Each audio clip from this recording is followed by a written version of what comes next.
हाँ जी बिल्कुल, जैसे ही स्कूल बंद करने का नोटिफिकेशन आया और 30 अगस्त को स्कूल खोले जाएंगे, ये सुनकर नौजवान बच्चे जो शागिर्द हैं वो इंतहाई परेशान हुए, उदास भी हुए। उनसे उदासी भाई नहीं गई तो वो रोडों पे आ गए, प्रेस क्लब के सामने आज बहुत बड़ा एहतजाज किया हुआ है। और इन शागिर्दों का कहना है कि हमारी तालीम हमें चाहिए, 2 सालों से जो हमें नहीं मिली है। बात करते हैं नौजवान शागिर्दों से, इनका क्या कहना है?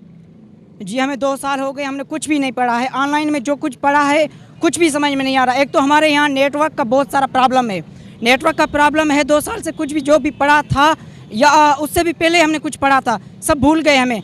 एक तो ऑनलाइन क्लास के बाद में फिजिकल पेपर्स, ये क्या मसला है? अगर ऑनलाइन क्लास हैं तो ऑनलाइन पेपर लिए जाएँ। ऑनलाइन क्लासें भी हैं, फीसें भी हैं और फिजिकल पेपर है। ये सरासर एक गलत है। इंतकाम है हमसे, शागिर्दों से इंतकाम है। पता नहीं कौन सा इंतकाम है, हमने कौन सा गुनाह किया है। आप क्या कहेंगे, कितना नुकसान हुआ है? जैसे कि आप जानते हैं हमसे फ़ीस ली जाती है यूनिवर्सिटी में बाकायदा, और हमें उसकी तालीम नहीं दी जाती है, क्योंकि उसमें हमारी ऑनलाइन क्लासेस चलती हैं और हमें उसकी तालीम नहीं देती है। जैसे कि आप जानते हैं हमारे ऑनलाइन पेपर लेने चाहिए, ये फिज़िकल हमारे पेपर लेते हैं फिर नोटिफिकेशन जारी कर देते हैं ये।